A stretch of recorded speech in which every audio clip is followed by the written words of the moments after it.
Kagia, dia bilang kenapa? Dia punggung. Pas aku lihat gini ke kaca, itu udah ada cakaran 3 gini. Jadi 3 itu bener-bener kayak nggak mungkin kuku manusia, karena dia runcing banget 3 seret gitu panjang. Pedes atau? Panjang.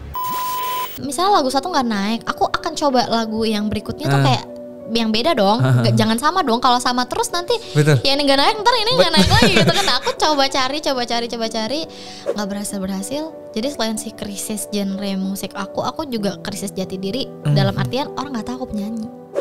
Wah, itu sih sakit banget ya. Padahal ini udah lulus idol loh. Wow. Aku jahat banget sama diri aku sendiri. Dan aku nggak boleh kayak gitu. Gimana aku mau merasakan cinta dari dunia ini kalau aku nggak bisa cinta sama diri aku sendiri, ya kan? Berangkat dari situ dulu. Dulu kan Indonesian Idol itu masuknya susah banget tuh kan. Dan akhirnya bisa menjadi top 10 ya Kak Gia ya? Top 5. Oke, top 5. Itu apakah ada settingannya gak Kak? Kak Gia. Halo. Welcome to podcastku. Terima kasih. Kakak orang pertama, penyanyi pertama yang datang di sini. Really? Sebelumnya aku belum pernah sama penyanyi nih. Oke, jadi kita mau duet aja ini. Jangan dong, nanti saya kebanting dong. By the way, baju kita sama-sama biru lagi. Ya, nggak janjian. Nggak ada janjian ya. Iya. Kode alam. Memang ini udah cocok hari ini ya. Benar. Dan tepat hari ini juga hari pertama puasa. Yes. Jadi aku mau bilang selamat menunaikan ibadah puasa Kak. Semoga lancar-lancar semuanya 30 hari ke depan. Makasih tadi aku langsung dikasih ini loh, hampers sama dia. Buat ini takjil. Ya, gitulah. Itu enak banget sih by the way. Oke, thank you banget. Kak, aku mau ngobrol-ngobrol sesuatu yang belum pernah dibahas di tempat lain. Ih, boleh banget. Karena di sini tuh memang sesuatu yang unik lah yang kita bahas di sini gitu kan. Kak, di sini tuh vibes itu yang kayak positif banget. Oh, thank you. Ya, jadi please save me dari keblunderan ya. Tapi ya sering blunder juga sih. Ya. Jadi udah boleh pulang dulu. Enggak, jangan ya. Cuman kadang memang orang-orang yang bahkan konotasinya negatif di masyarakat datang ke sini pulang-pulang jadi positif dia. Oh begitu. Iya. Oke, kita coba. Kita coba ya. Yuk. Oke. Aku mau nanya dulu dari masalah-masalah di Indonesian Idol. Oke. Luka lama. Kok luka lama? Enggak, seru. Oh seru. Oke. Aku mau nanya. Dulu kan Indonesian Idol itu masuknya susah banget tuh kan. Dan akhirnya bisa menjadi top 10 ya Kak Gia ya? Top 5. Oke, top 5. Itu apakah ada settingannya gak Kak? Demi Allah nih ya. Kalau aku sih gak ada sama sekali. Oh kalau kakak gak ada? Aku gak ada. Tapi yang lain gak tahu? Gak mau tahu juga. Fokus nyanyi aja gitu. Okay. Maksudnya kan selentingan orang-orang tuh banyak gitu. Tapi betul. aku bisa dengan sangat tegas bilang di sini tuh angkatan aku nggak ada sama sekali settingan. Okay. Apanya yang mau disetting? Bingung kan? Ya siapa tahu. Oh ini juara 1 nih udah dari awal diselip-selipin atau ada yang lolos audisi. Nggak ada ya? Angkatan aku nggak ada. Angkatan aku nggak ada. Okay. Aku no comment. Nggak ada. Setahu aku sih nggak ada. Oke. Nah itu berarti tinggalnya di asrama atau boleh pulang dulu nanti setiap kali mau kompetisi 2 hari sebelum datang lagi? Nggak gitu dong. Jadi kita karantina. Karantina tuh bener-bener waktu itu dari 20 besar, 20 atau 15 besar gitu. Jadi kita kayak 4 bulan lah aku di situ. Nggak boleh ada HP, nggak boleh ketemu keluarga, family visit setelah 1 minggu cuma 1 kali lah kayak gitu. Nah, jadi kalau mau upload sosmed apa gitu nggak bisa? Kalau misalnya saatnya kita promo, HP-nya dikasih dibagiin, terus kita upload, habis itu dikumpulin lagi. Tapi now itu kayak make sense banget kenapa mereka nahan HP aku. Kenapa? HP kita. Karena kita nanya kan, kenapa sih harus dikumpulin? Kita udah berasa lagi ngapain aja gitu kan. Ternyata mereka bilang ya mau melindungi mental kita dari netizen di luar sana sih. Dan kalau harus kembali lagi ke saat itu, aku akan dengan senang hati sih tetap ngasih HP aku gitu loh. Karena mental breakdown-nya baru kerasanya sekarang? Enggak, dulu juga kerasa banget. Kalau misalnya itu HP di tangan kita 24 jam, kita pasti udah depresi habis-habisan. Oke, tapi sekarang apakah rule itu masih sama atau udah boleh bebas HP sekarang? Ya boleh lah, mohon maaf 6 tahun, maksudnya gimana? Bukan, maksudnya yang di idol yang sekarang. Oh nggak tahu, kayaknya udah boleh sih. Setahu aku. Oh itu rule lama berarti ya? Itu rule lama, rule angkatan aku. Ini aku membahas season angkatan 9. aku aja ya, season 9 ya, karena aku nggak tahu season yang lain. Sekarang season 11, 10, terakhir 10 ya? Season aku ada 1 lagi, special season ada 1 lagi. udah agak senior banget ya. Tua ya, terima kasih. Senior. Angkatan lama ya. Angkatan lama. Nggak berasa tahu waktu tuh cepet banget. 8 tahun yang lalu berarti? 6 ya? Oh berarti tahun ini Idol lagi ya? Harusnya setiap 2 tahun kan? Nggak juga sih, nggak tentu. Jarak antara angkatan aku sama sebelumnya aja 4 tahunan kalau nggak salah. Hah? Iya. Oh suka-suka dia ya berarti ini RCTI ya? Suka-suka dia. Kan banyak, maksudnya kan ajangnya banyak gitu. Sekarang lagi nggak Idol tapi kan lagi X Factor kalau nggak salah. Iya suka-suka dia nih TV ini kan. Oh gitu. Oke. Nah kalau misalnya itu di karantina selama 4 bulan, ada nggak kejadian-kejadian aneh atau horor pada saat di situ? Banyak banget. Emang itu. Iya? Banyak banget. Gimana? Jadi ini tinggalnya di mana sih? Di gubuk, di hutan? Sebenarnya sih di apartemen gitu ya, apartemen hotel gitu. Cuman emang dari sebelum kita masuk karantina itu tuh udah ada dari angkatan-angkatan sebelumnya tuh udah cerita kita karantina di sini, dan itu tuh mohon maaf ya katanya tuh berhantu gitu loh. Nah terus sampai akhirnya aku sama temen-temen tuh karantina dan ternyata kita satu-satu tuh digangguin. Satu-satu? Satu-satu. Gimana tuh ceritanya? Dari Kak Gia dulu deh. Oke. Banyak kalau aku. Jujur aku tuh orangnya berani banget. Aku tuh berani banget. Jadi mau aku ditinggalin sendirian di apartemen itu kan kayak satu ruangan tuh ada 3 kamar gitu. Jadi itu gede banget, benar-benar kayak apartemen gitu. Kadang aku sendirian, aku nggak masalah. Sampai akhirnya di suatu hari aku lagi habis mandi, ceritanya aku habis mandi. Terus aku waktu itu sekamar sama Maria Simorangke. Terus aku masih kembenan gitu, tiba-tiba dia teriak dong, Kak Gia, dia bilang, kenapa? Dia punggung. Pas aku lihat gini ke kaca, itu udah ada cakaran 3 gini. Jadi 3 itu benar-benar kayak nggak mungkin kuku manusia, karena dia runcing banget 3 seret gitu panjang. Pedes atau? Panjang, nggak berasa apa-apa. Gitu itu, kayak ini apa gitu. Kalau aku garuk nggak mungkin kayak gitu loh, nggak mungkin kayak gitu, nggak mungkin bener-bener 3. Siapa tahu ada Wolverine gitu yang datang gitu, X-Men gitu. Kayak Wolverine, serius. Gede gitu ya panjang kayak gitu. Cakaran gitu. Nah itu yang pertama gitu kan. Nah terus ini yang paling aku nggak bisa lupain, kejadian di lift. Di lift apartemen? Di lift apartemen, ini paling gak bisa aku lupain. Ini aku sempat trauma naik lift sendirian tuh lama banget. Jadi aku turun dari lantai 15 ya, mau ke lantai 1. Itu tuh aku sendirian. Si pemberani ini gitu loh. Jadi aku benar-benar sendirian, gak ditemani siapa-siapa. Turunlah aku dari lantai 15. Dari lantai 15 ya udah aku naik seperti biasa. Kamu tahu tiba-tiba itu lift shaking. Jadi benar-benar bukan yang zut, bukan jatuh gitu. Shaking. Dan kamu tahu itu tulisan di keterangannya itu overload. Sumpah? Demi Allah. My God. Overload. Terus? Itu aku benar-benar, itu lama loh, kayak hampir semenit. Aku sampai jongkok sampai gemeteran. Benar-benar sampai gemeteran karena aku sendiri banget dan sekeliling itu kaca. Kamu bisa bayangin gak? Yeah. Nah habis itu aku akhirnya liftnya kebuka di lantai 5. Saya ingat aku itu lantai 5. Aku turun.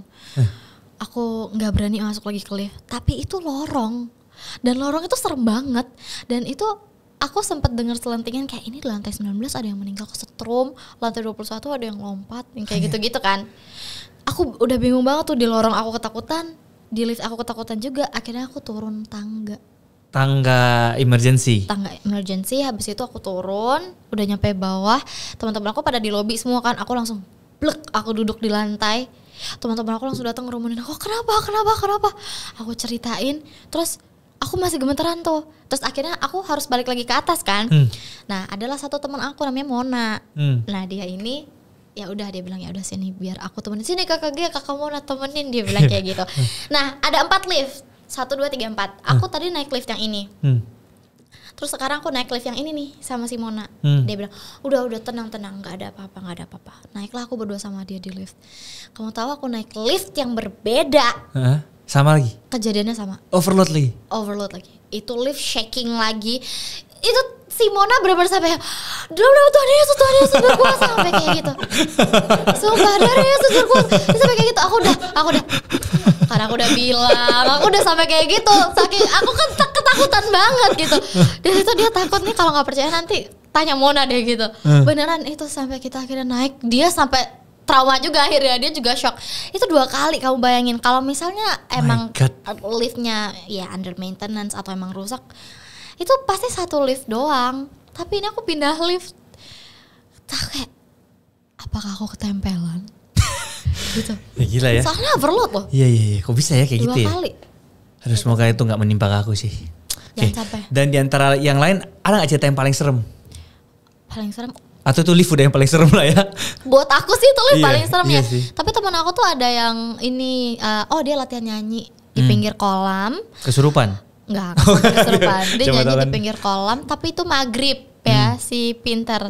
Pokoknya dia nyanyi, biasa ada yang nyautin gitu. Oh my God. Terus ada teman aku yang di kamar, itu kan kaca jendela itu kan gelap ya. Kayak kita masih bisa ngaca, tapi tuh tembus pandang, ngerti ya? Gitu. Terus dia nyanyi lagi gaya-gaya gitu, tiba-tiba ada yang gitu. Sumpah. Katanya gitu. Dan di angkatan aku ada cowok-cowok. Jadi lagi ngumpul gitu di living room.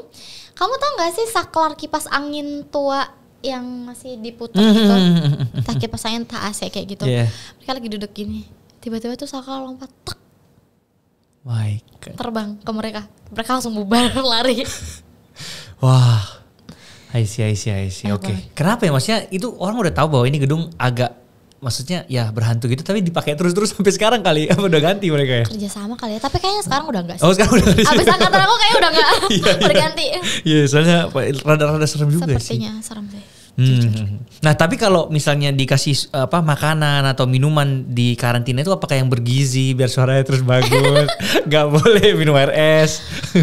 Kalau pantangan itu balik lagi ke orangnya masing-masing ya. Tapi kita tuh kalau makan tuh biasa nasi kotak. Itu ada gorengannya tuh. Ada banyak. Ya kan, nasi kotak kerupuk gitu kan.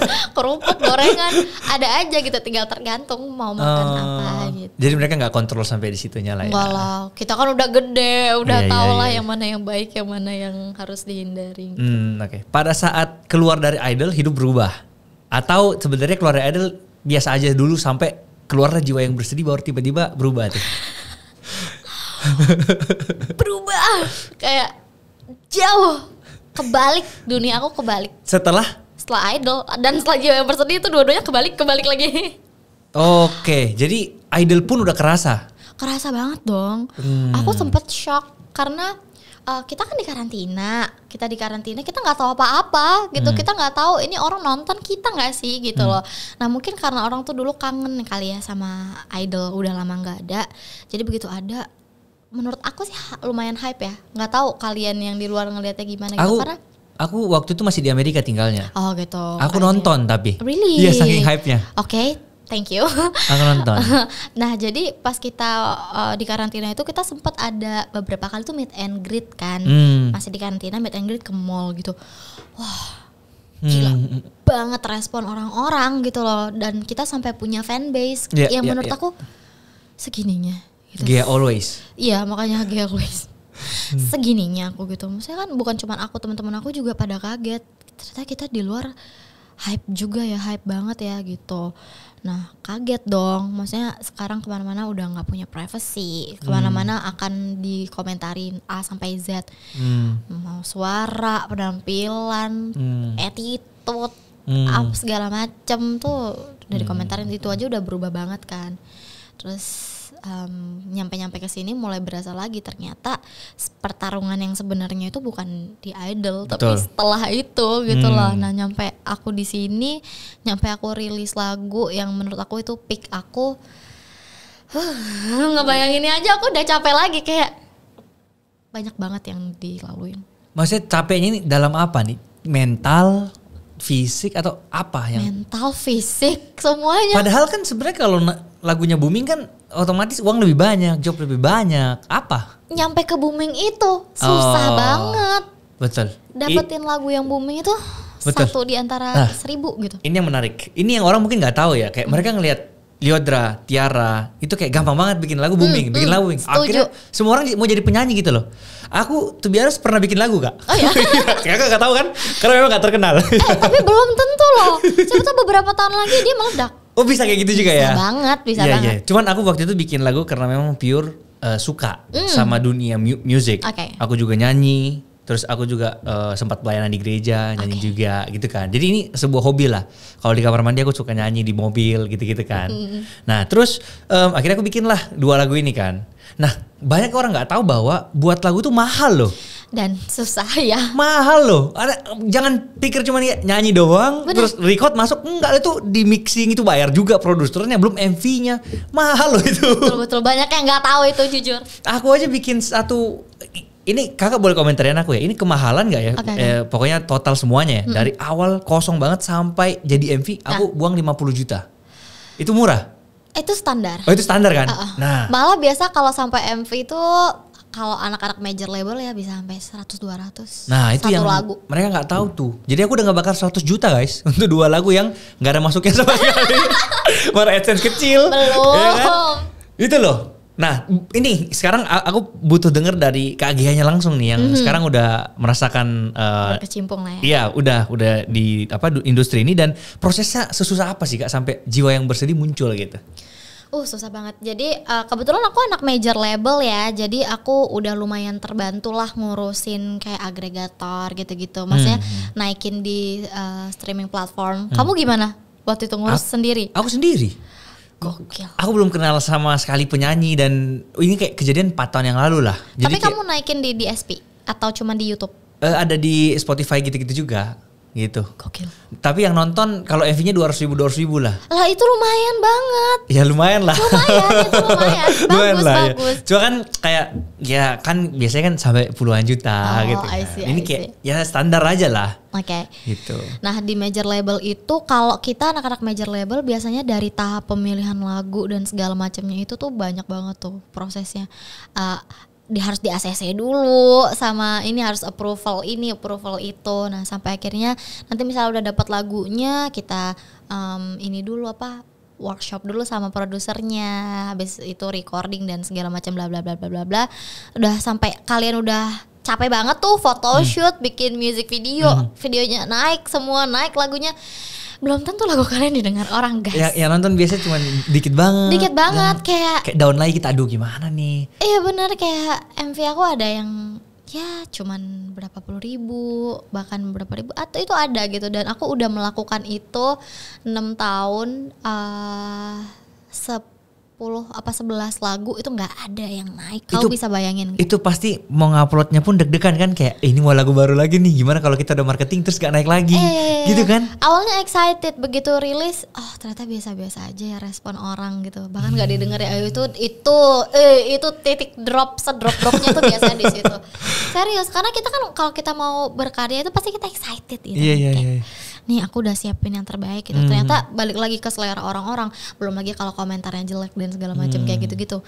Dan kamu bayangin, aku 10 lagu sebelum Jiwa yang Bersedih booming. Jiwa yang Bersedih gak ada yang naik. Di situ aku bukan cuman krisis jati diri genre musik aku ya. Betul, itu wah keras banget sih. Karena kan aku misalnya lagu satu gak naik, aku akan coba lagu yang berikutnya tuh kayak yang beda dong. Jangan sama dong. Kalau sama terus nanti ya ini gak naik, ntar ini gak naik lagi gitu kan. Aku coba cari gak berhasil. Jadi selain si krisis genre musik aku juga krisis jati diri. Dalam artian orang gak tahu aku penyanyi. Wah itu sih sakit banget ya. Padahal ini udah lulus idol loh. Wow. Kita yang harus digarisbawahi, siapapun yang bercita-cita untuk ikut ajang pencarian bakat, hype itu yang namanya kita di industri hiburan ini, hype itu ada masanya. Setahun kau bisa hilang kalau kamu nggak pinter-pinter menjaga eksistensi kamu. Setahun akan ada orang baru lagi. Apalagi zaman sekarang penyanyi setiap hari orang bisa rilis lagu sendiri, indie, nggak perlu major label. Kalau dulu masih pakai label ya. Betul. Kayak gitu. Itu dia struggle aku mempertahankan eksistensi aku, memperkenalkan lagu-lagu aku. Tapi jangan khawatir Kak, aku tetap dengerin kok pas lagu-lagu yang sebelum Jiwa yang Bersedih itu. Ada beberapa ya, tapi bukan 11-11-nya ya. Ada beberapa lah. Iya, thank you. Dan sekarang udah rilis lagu terbaru? Album. Oh itu album. Di dalam situ ada Jiwa yang Bersedih juga? Ada. Oh isinya berapa lagu tuh? 10 lagu. Oh kecuali mini album baru 5. Iya, jadi 10 itu 2 tuh udah rilis. Jiwa yang Bersedih sama Masa Mudaku Habis, 8 lagu baru. Oh 8 lagu baru? 8 lagu baru. Oh, nama albumnya adalah Berdamai. Berdamai. Kenapa memilih berdamai sebagai ininya? Jiwa yang bersedih itu kan lagu yang aku tulis setelah aku berdamai sama keadaan dan diri aku sendiri. Yang tadi itu mencari jati diri itu atau dengan pacar atau dengan apa nih? Enggak dong. Nih, jadi kalau aku boleh cerita, sebelum aku nulis Jiwa yang Bersedih, aku tuh ada nulis satu lagu. Dan aku udah bilang sama produser aku, sama anak-anak aku bilang, kalau lagu ini nggak works, aku stop jadi penulis. Maksudnya Jiwa yang Bersedih ini? Sebelum itu. Oh, sebelum itu ada satu? Sebelum itu ada satu judulnya Berjalan Meninggalkanmu. Aku bilang kalau lagu ini juga nggak berhasil, aku stop jadi penulis. Aku bilang kayak gitu. Dan tunggu, sorry aku potong. Berarti selama ini yang nulis lagu kakak sendiri yang nulis? Kebanyakan aku. Yang buat melodi-melodinya kakak juga? Aku. Aku sendiri. Jiwa yang Bersedih itu aku. Oh, itu maksudnya inspirasinya dari mana tuh? Maksudnya kayak apakah tiba-tiba mandi tiba-tiba sampai langsung jadi gitu apa gimana sih?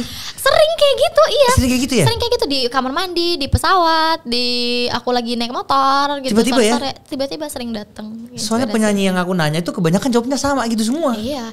Kalau aku tuh tipe penulis yang nggak bisa, aku misalnya gini, besok aku kosong deh, aku mau nulis lagu deh, nggak bisa. Itu inspirasinya harus benar-benar kesambet sendiri kayak zet gitu, tiba-tiba ada notasi-notasi di kepala. Bisa gitu ya? Harus gitu. Kalau penyanyi harus gitu ya? Kalau aku sih, nggak tahu orang lain. Kebanyakan yang aku juga kayak gitu sih kak. Iya kan? Iya. Jadi aku yang nggak bisa kesambet gitu berarti memang bukan penyanyi lah kamu gitu. Bukan gitu juga. Oh nggak gitu juga. Caranya aja yang beda. Caranya yang beda. Gitu. Oh jadi kebanyakan seperti itu. Dan itu kalau udah langsung dapat begitu langsung di voice note. Voice note. Oh banyak banget sih voice note. Sampai sekarang masih banyak banget ini yang belum rilis. Ratusan. Ratusan. Banyak banget. Tapi kan maksudnya ada yang cocok buat aku, ada yang eranya udah lewat deh kayaknya, aku yang sekarang udah gak gini gitu. Oke. Nah terus lanjut. Setelah itu ini penulisan yang terakhir nih. Aku terakhir nulis kalau gak works. Iya. Terus? Aku nyerah. Maksudnya nyerah? Aku nyerah. Akhirnya ya udah deh, karena lagu ini gak berhasil, lagu berikutnya aku gak mau nulis lagi. Which is itu udah Jiwa yang Bersedih? Belum. Oh belum? Belum. Harusnya itu Jiwa yang Bersedih. Jadi ceritanya gini, aku akhirnya minta lagu sama semua orang. Aku minta lagu sama semua teman-teman musisi aku. Oke. Semua aku minta, Kak kalau ada lagu yang cocok buat aku mau dong. Terus aku tanya sama teman-teman aku, kalau ada lagu aku mau dong, kayak gitu-gitu. Sampai akhirnya aku ngerasa kok aku jahat banget sama diri aku sendiri. Karena kegagalan aku yang kemarin-kemarin tuh menurut aku adalah kesalahan aku, ketidakmampuan aku, dan aku benar-benar kayak lo sih lo nggak bakat deh nulis kayak gitu. Dan aku ngerasa aku jahat banget sama diri aku sendiri. Dan aku gak boleh kayak gitu. Gimana aku mau merasakan cinta dari dunia ini kalau aku gak bisa cinta sama diri aku sendiri, ya kan? Berangkat dari situ dulu. Gimana aku mau bikin orang sayang sama aku, orang aku aja gak sayang sama diri aku sendiri. Wow. Nah setelah itu aku kayak ya udah aku coba tarik nafas. Aku lagi sendirian, aku bener-bener lagi kesepian. Di bawah shower kamar mandi kan nih? Enggak dong. Oh enggak, tetap di kamar. Kebetulan di attic room aku. Oh di attic room aja, iya. Terus? Aku cuma kucing aku tuh waktu itu, terus aku ingat banget, aku lagi sedih banget. Akhirnya aku nulis Jiwa yang Bersedih. Wow. Aku tulis lagu itu dan itu bener-bener mengalir aja aku nulisnya. Gak ada impian bahwa ini bakal booming. Pure ya, mengalir aja gitu. Mengalir aja. Dan kamu tahu, aku waktu itu bilang gini sama tim aku mau rilis lagu ini, terserah kalau nggak ada yang denger, biar aku denger sendiri. Karena menurut aku itu lagu bener-bener menghibur dan memberikan aku kekuatan. Dan aku kayak oke, udah saatnya aku berdamai sama diri aku sendiri. Kalaupun memang lagu aku belum berhasil, bukan berarti aku nggak bakat gitu loh. Bakat aku masih bisa dipelajari, aku masih bisa explore gitu kan. Tapi kalau aku berhenti sekarang, aku nggak tahu kedepannya akan gimana. Jadi aku rilis Jiwa yang Bersedih, the magic happen. Wow, amazing. Tepuk tangan dulu dong. 3.500 orang yang gitu. Nah, kenapa akhirnya judul album aku Berdamai? Aku mau ngasih tahu ke orang-orang, proses aku menemukan titik balik di hidup aku itu justru setelah aku berdamai. Kamu juga harus berdamai. Siapa tahu apa yang kamu harapkan itu sebenarnya cuman belum datang, bukannya nggak ada, cuman belum datang aja. Berdamai dulu, selesai sama keadaan, selesai dulu sama diri sendiri. Wah. Keajaibannya datang. artinya ternyata bagus banget ya berdamai ini ya. Gitu. Mungkin sepele buat orang-orang yang nggak peduli, buat orang-orang yang nggak ngerasain. Karena tuh aku kayak, iya. Aku tuh dulu ya waktu aku denger lagu-lagu yang kayak gini, mungkin dulu aku sempat kayak agak cringe ya gitu pembahasannya. Tapi once aku ngerasain itu sendiri pengalamannya, aku kayak people need helps. Banyak ini orang-orang yang butuh bantuan gitu. Masih dan kalian bisa dengerin di semua digital streaming platform. YouTube MV-nya udah keluar semua nih. YouTube MV-nya satu sih. Baru ya. Jadi nanti kita satu-satu. Pelan-pelan satu-satu ya. Aku bakal dengerin juga maraton habis ini Kak. Terima kasih. Tapi aku setuju banget sih sama yang tadi Kak Gia bilang, kayak kadang kita nggak tahu masa depan ya kan, sampai kita terus berusaha dan harus bisa berdamai dulu sih sama keadaan itu. Dulu aku pernah di titik kayak gitu juga Kak. Gimana tuh? Kamu ada cerita apa? Jadi aku sekarang total sebagai content creator udah mau masuk tahun ke-7 bulan November ini. Oke. Jadi 6,5 tahun lah anggapannya. Dan sekarang aku berada di titik yang puncak banget juga, di mana maksudnya endorse rame, apa yang aku kerjakan semua jalan. Tapi yang orang nggak tahu adalah 2 tahun sebelum ini itu pas masa-masa COVID, aku sempat bahkan mau bayar gaji pegawai nggak bisa. Jadi aku harus pecat pegawaiku karena ada shifting konten, dan COVID kan akhirnya kayak akhirnya konten yang dulu aku buat yaitu reaksi orang luar negeri, aku kumpulin temenku dari luar negeri tuh, kita react bareng-bareng video, itu kan viral banget. Nah setelah COVID kan mencar-mencar semua nih. Betul. Jadi kontennya harus ubah gitu. Nah setelah berubah itu nggak ada yang nonton. Yang awalnya upload 17 juta, gampang banget. Upload hari ini jam berapapun tutup mata besok 5 juta. AdSense itu ratusan juta setiap bulan. Kayak gampang banget. Tiba-tiba mau dapat 1 juta pun nggak bisa Kak. Karena anjlok, COVID dan lain sebagainya. Dan ini terjadi selama 2 tahun gitu loh. Jadi kayak di momen-momen itu aku juga mau nyerah. Yang kayak wah ini aku dulu udah sempat mau berhenti kuliah gara-gara merasa udah sukses. Iya. Sampai kayak ya untung aku selesaiin kuliah. Aku juga kayak ini cewek-cewek kalau ada di posisi aku nikah aja kali ya kayak gitu kan, kayak bener maksudnya melalui itu tuh susah banget, kamu ngerasa kan? Ngerasain juga. Dan kalau misalnya aku mau pikir-pikir, aku bener-bener nyerah di posisi itu, sekarang nggak mungkin ada Samuel Chris yang sekarang gitu loh. Exactly. Jadi ya itulah pentingnya untuk terus berjuang, dan akhirnya ya jangan berhenti sih. Karena bener yang tadi Kak Gia bilang, siapa tahu memang bukannya nggak datang tapi belum datang aja gitu. Ibaratnya kamu lagi gali tanah nih, kamu capek, kamu berhenti, padahal sekali lagi kamu gali, iya itu dah, iya sayang banget. Karunnya di situ gitu kan, sayang banget gitu. Dan kayak kamu jadi content creator, aku tuh juga sempet loh nggak dikenal sebagai penyanyi. Sebagai content creator ya. Jadi 2 tahun. Ya kan kamu tahu kan? iPad sih? Launchpad gitu. Jadi pandemi nggak ada manggung sama sekali, ya kan? Ya udah aku muter otak dong, apa yang bisa aku lakukan? Betul. Ya aku konten. Nah semenjak itu orang taunya Gia Indrawari, TikTokers ya, YouTubers. Itu kan yang suka cover lagu gitu. Di saat aku tuh udah punya banyak banget lagu. Tapi itu benar-benar dipencet kan itu launchpadnya? Ya bener dong. Karena ada haters. Produce lagi, kayak panjang banget itu prosesnya. Oke. Sekarang Jiwa yang Berseri booming, full nih ke konser di mana-mana. Alhamdulillah. Paling peaknya itu sebulan berapa kali manggung tuh Kak? Aku pernah sebulan itu 28 kali. Sehari 1 dong? Iya sehari 1. Sehari bisa 2. Bah gila. Ya dan itu aku setiap hari naik pesawat, dan 1 hari itu aku bisa 3 kali naik pesawat. Gimana cara 3 kali naik pesawat? Karena ini misalnya ada yang transit gitu. Kayak misalnya aku dari Kalimantan, terus aku harus ke let's say Kolaka gitu ya. Nah dari Kalimantan aku harus ke Jakarta dulu, Jakarta aku harus ke Makassar, terus Makassar aku harus ke Kolaka, yang kayak gitu. Kayak gitu ya. Terus tapi tetap bisa yang terbaik lah ya di panggung.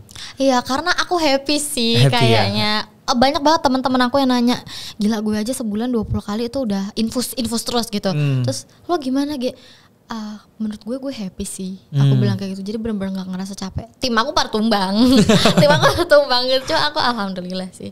Oke, nah aku denger nih bahwa Riders KG itu harus ada coklat dari Jepang, bener gak? Tunggu, sebelum Kak Gia jawab, Riders itu mungkin banyak gak tahu ya. Riders itu kayak gini, kalau kalian pengen ngundang penyanyi atau siapapun itulah, MC atau apa, ada di kontraknya hal-hal wajib yang perlu disediakan buat si penyanyi itu. Betul. Misalnya tiket harus bisnis class, kemudian hotel minimal bintang berapa. Beda-beda lah ya Beda-beda tiap orang, timnya minimal 1.000 orang. Wow, bangun candi itu. Misalnya. Ya, nah, Kak Gia itu apa nih? Yang wajib-wajibnya ini apa? Oke, baik. Disclaimer, ini udah sempat dihujat aku. Kenapa? Gara-gara aku bilang si riders aku Poki Jepang. Oh, oke. Oh, jadi riders itu sebenarnya salah satunya selain untuk menyediakan kebutuhan si talent dan tim selama dia bekerja, ini tuh juga untuk ngecek si yang ngundang ini IO-nya nih teliti nggak sih sama apa yang kita butuhin yang kayak gitu-gitu. Nah, sebenarnya aku tuh standar nih, tanya aja sama tim aku, tanya aja semua yang udah pernah ngundang aku tuh sebenarnya tidak pernah protes ya sama riders apapun. Misalnya air mineral, gini kan, yang udah pasti tuh punyanya air mineral lah ya. Air mineral, buah yang kayak gitu-gitu. Teman-teman aku juga ridersnya macam-macam gitu loh. Jadi yang ditulis di situ, kalau aku pribadi, kalau dipenuhin syukur, kalau enggak ya nggak apa-apa. Cuman emang dari sekian banyak yang undang aku, karena aku kan dulu ya. Sekarang sebenarnya riders aku juga gonta-ganti gitu loh. Setiap beberapa bulan, misalnya aku lagi suka cemilan apa ya, aku ganti. Atau misalnya aku lagi diet ya, cemilan diet yang kayak gitu. Kebetulan waktu itu Poki Jepang, aku suka banget Poki Jepang gitu loh, karena dulu tuh aku makan Poki biasa kan, yang di Jakarta gitu. Sampai akhirnya ada temen aku racun nih gitu, gue bawain nih, lo suka Poki kan, gue bawain dari Jepang, lo harus rasanya beda. Ternyata kalau misalnya kamu pernah rasa, kalau teman-teman pernah rasa, emang dia tuh lebih lumer, terus rasanya tuh lebih dark gitu loh, kayak dark chocolate gitu loh. Rasanya beda gitu dan aku suka. Nah terus aku bilang aja ya, cuma aku sedih aja gitu karena dari sekian banyak ternyata gak ada yang detail gitu loh. Kan di situ kan juga di riders tuh lengkap sebenarnya, udah ada link buat ininya gitu loh. Terus pada dibilang pantesan gak ada yang ngundang, ribet sih ridersnya kayak gitu-gitu. Ini setelah Jiwa yang Bersedih? Komen netizen. Iya, ini setelah Jiwa yang Bersedih apa sebelum? Enggak lah, udah dari dulu banget. Dari dulu memang udah Poki Jepang aja gitu. Suka aja gitu, dan nggak pernah dibeliin juga sama panitia. Tapi ada Pokinya, tapi bukan Poki Jepang.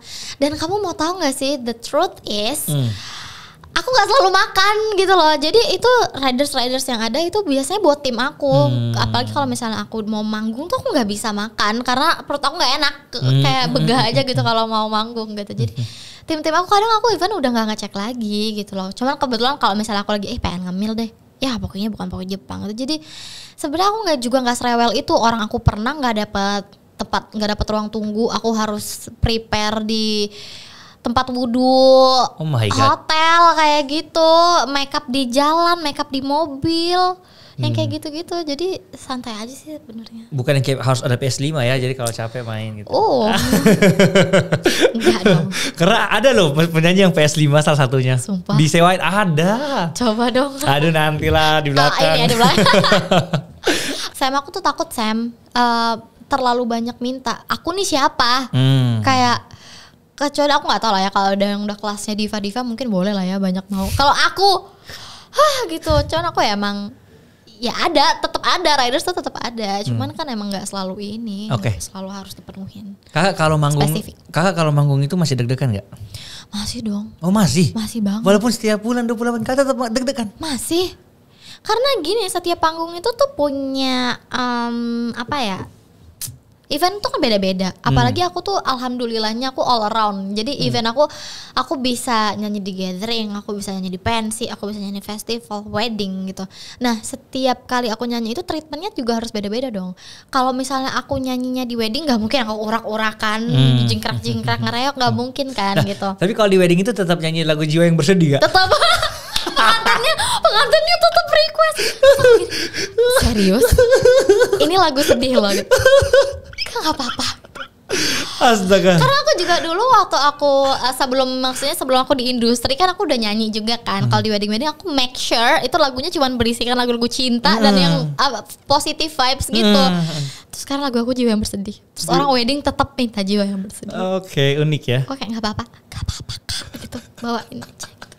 Oke. Nah terus lanjut manggung, akhirnya deg-degan karena vibesnya beda-beda.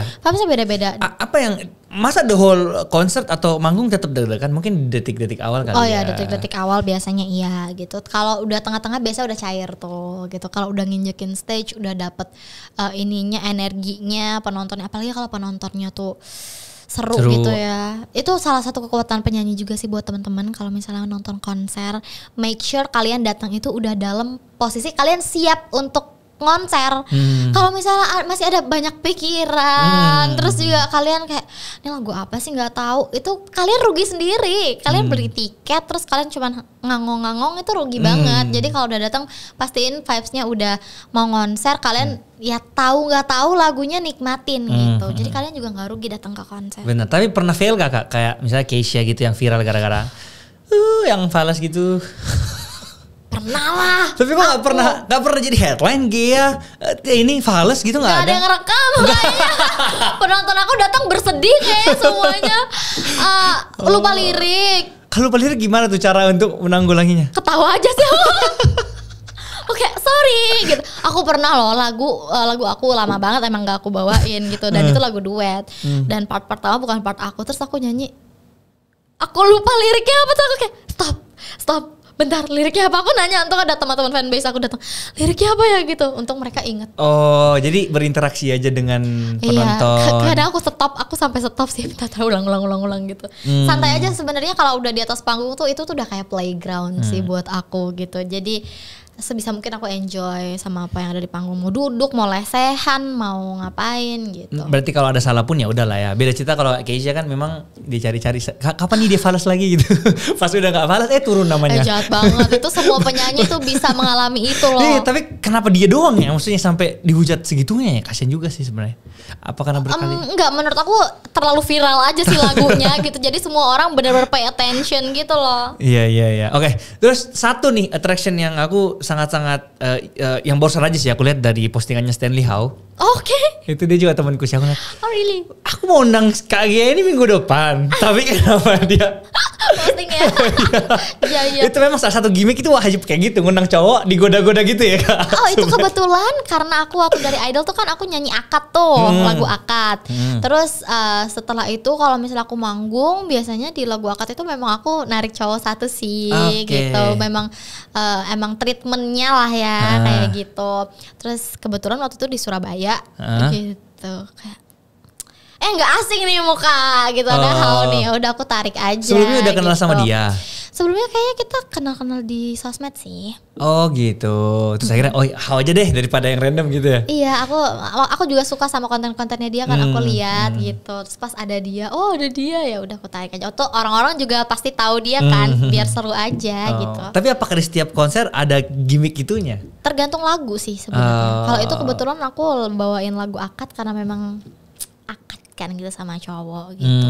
Cuman kalau lagu-lagu lain treatmentnya biasa macam-macam sih. Ada yang aku main musik, ada yang aku ngedance gitu. Oke. Nah pada saat ngelakuin yang gimmick yang seperti itu, pernah gak kayak cowoknya ini aneh-aneh atau apa? Pernah. Serius? Pernah. Kayak gimana reaksinya? Ada yang biasanya langsung rangkul gitu. Oke. Sebenarnya aku nggak tahu sih sebagian orang, cuman aku kayak ya udahlah gitu. Sebenarnya pasti orang-orang, ya kita orang awam, kamu tiba-tiba ada orang gak kamu kenal terus ngerangkul kamu kan? Iyalah bener. Gak terlalu nyaman ya sebenarnya gitu. Tapi alhamdulillah mostly semuanya pada oke sih, pada sopan. Maksudnya even aku yang megang tangannya, aku yang sini ya gitu, megang tangannya gitu. Nggak juga banyak yang main tarik-tarik sendiri. Paling kalau misalnya aku megang tangannya, biasa tangan aku dicium kayak gitu. Cuman yang kayak gitu-gitu kan masih wajar lah. Nah berarti cowok kakak aman? Hah? Cowok kakak aman? Kim Sok Jin maksudnya pacar aku, Jin BTS lagi wamil. karena maksudnya posisinya lagi single juga, jadi nggak ada yang inilah ya. Iya. Mencari juga kan. Mencari ya. Semoga di siapa tahu dari salah satu yang ditarik itu ada yang keterusan gitu. By the way, adikku juga ngefans banget sama BTS. Oh ya. Saking ngefansnya, pas saat aku di US kemarin, dia terbang ke US untuk nonton Permission to Dance konser. Gokil. Bareng aku temenin aku katanya gitu. Terus kamu akhirnya nonton juga? Akhirnya aku nonton juga. Gimana? Bagus sih, bagus. Pulang-pulang jadi ARMY gak? Enggak juga. Cuman kayak aku gak ngerti sama sekali lagu mereka kan. Ya. Selain Butter, yang bener-bener yang viral-viral yang banget baru-baru gitu. Yang baru-baru ya kan. Kalau yang Inggris-Inggris tuh aku tahu lah kebanyakan kan. Permission to Dance juga aku tahu. Tapi the whole concert itu bener-bener apa ya, aku bisa menikmati gitu loh. Wah itu gokil sih treatmentnya. Kakak nonton yang Permission to Dance juga? Aku gak yang Permission to Dance. Aku sebelumnya tuh udah 2 kali. Yang mana tuh? Love Yourself ya. Love Yourself sama satu lagi. lupa lagi aku, pokoknya satu di Singapura, satu di Korea. Itu aku benar-benar, aku kan performer juga, jadi aku juga sambil belajar. Tapi di samping itu memang aku udah die hard banget sih, sama cinta BTS banget sama mereka dari dulu, dari debut. Berarti ya apa namanya itu, kartu-kartunya kakak koleksi juga? Ada dong. Ya kan, terus album-albumnya ada. yang bola-bolanya itu, yang Plastic Lesti. Army Bomb-nya ada. Seperti adikku dia benar-benar kayak segila itu. Dia nonton kayak Running Man-nya itu apa sih, BTS Run. Iya, variety show-nya Run BTS. Sampai aku gitu-gitu tahu ya. loh gara-gara dia. Tapi kamu pernah nggak ngerasain kamu tuh ngefans banget sama orang sampai benar-benar diikutin semuanya? Unfortunately enggak. Belum ya? Iya. Ya nggak tahu sih. Paling aku kan kalau cowok mungkin lebih ke sport kali ya. Iya. Nah, kalau aku sama Real Madrid mungkin. Oh oke. Sama klub bolanya Real baik. Madrid. Oke. Jadi Kamu pasti pengen banget nonton mereka beli mau banget. jersey-nya, Iya. beli ininya itu. Jersey-nya aku koleksi setiap tahun aku beli. Oke. Kayak gitu rasanya. Iya, bener. Oke, I see. Kak, di sini ada pertanyaan pamungkas nih sebelum kita tutup di sini. Takut. Apa tuh? Tapi ini boleh dijawab boleh nggak ya? Ini dari kakak Starhit juga yang buatin sebenarnya. Jadi ada haters yang buat ngedit video pornonya Kak Gia. Kak Gia tahu itu? Video-video Maksudnya foto. foto. Foto Kak Gia digabung-gabung mungkin jadinya kayak apa. tahu. Terus akhirnya beredarlah rumor ya kan?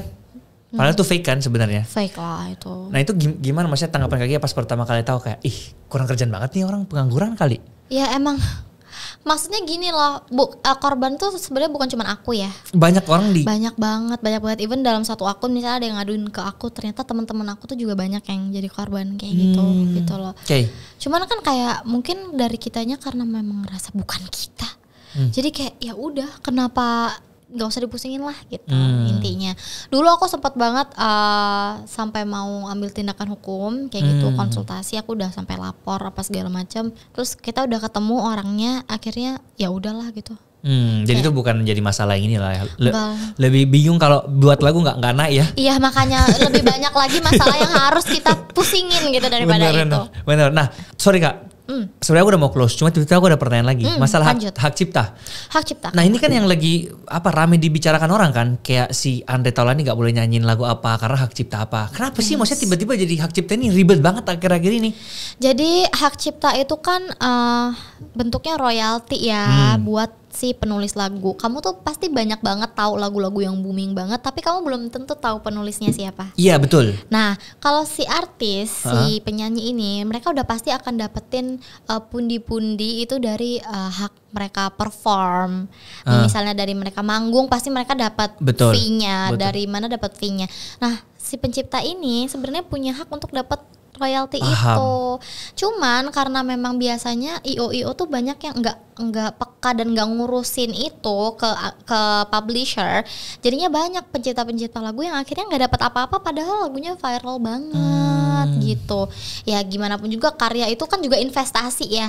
Pasti aku baru tahu juga sih belakangan pas aku udah nyiptain lagu ternyata lumayan juga gitu, gede juga royalti itu. Makanya mungkin kenapa banyak pencipta lagu yang akhirnya ini kalau misalnya royalti aku nggak diurus, nggak boleh dibawain lagunya karena memang menjanjikan juga jumlahnya gitu loh untuk lagu yang udah viral banget gitu. Kalau boleh tahu berapa kan range-nya?